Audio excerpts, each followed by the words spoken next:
नमस्कार, मैं AR गौसी आपका पॉलिटी की लेक्चर सीरीज में स्वागत करता हूं। आज हम चर्चा करेंगे विधेयकों के प्रकार के तहत प्राइवेट मेंबर की बिल के बारे में और जानेंगे कि प्राइवेट मेंबर बिल क्या होता है और प्राइवेट मेंबर बिल से संबंधित संघ लोक सेवा आयोग की प्रारंभिक परीक्षाओं में कैसे प्रश्न पूछे जाते हैं।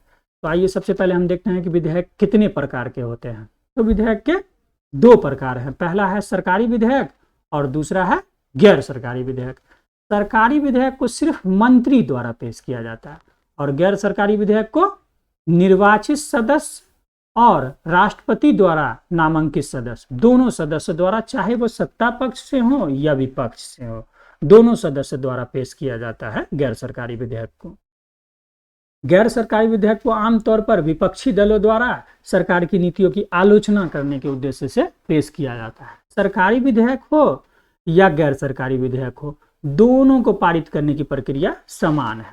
गैर सरकारी विधेयक को पारित कर पाना प्रायः असंभव होता है और सदन में गैर सरकारी विधेयक को पारित करने से पहले 1 महीने का नोटिस देना होता है और इसी 1 महीने की नोटिस की अवधि के दौरान सदन की एक समिति जांचती है कि ऐसे विधेयकों पर कानून बनाया जा सकता है कि नहीं बनाया जा सकता है, और फिर यही समिति ये तय करती है कि इस विधेयक को किस दिन लोकसभा में पेश किया जाए। और प्रायः लोकसभा में शुक्रवार को ऐसे विधेयक को पेश किया जाता है। अब तक जो है ना, कुल भारत की स्वतंत्रता के बाद अब तक कुल 14 बार गैर सरकारी विधेयक पास हो चुका है। लास्ट जो गैर सरकारी विधेयक था वो right of transgender person bill 2014 है जो पास हो चुका है। आइए अब हम देखते हैं कि संघ लोक सेवा आयोग की प्रारंभिक परीक्षा में गैर सरकारी विधेयक से संबंधित कैसे प्रश्न पूछे जाते हैं। तो प्रश्न है, भारत की संसद के संदर्भ में निम्नलिखित कथनों पर विचार कीजिए। पहला है, गैर सरकारी विधेयक ऐसा विधेयक है जो संसद के ऐसे सदस्यों द्वारा प्रस्तुत किया जाता है जो निर्वाचित नहीं है किंतु भारत के राष्ट्रपति द्वारा नाम निर्दिष्ट है।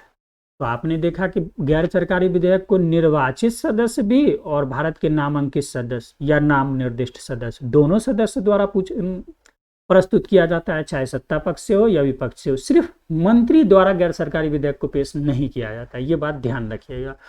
तो पहला ऑप्शन गलत हो जाएगा। दूसरा ऑप्शन है, हाल ही में भारत के संसद के इतिहास में पहली बार गैर सरकारी विधेयक पारित किया गया है।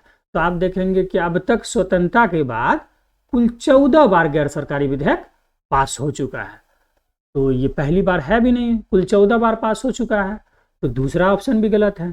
इस तरह देखें तो आपको लगेगा कि ये पहला ऑप्शन भी गलत है, दूसरा ऑप्शन भी गलत है, तो इसका उत्तर डी होगा, ना तो 1 और ना ही 2। तो हम आपसे उम्मीद करते हैं कि पॉलिटी का यह लेक्चर सीरीज आपको अच्छे से समझ में आया होगा। फिर हम आपसे मिलेंगे नेक्स्ट वीडियो में, तब तक के लिए धन्यवाद।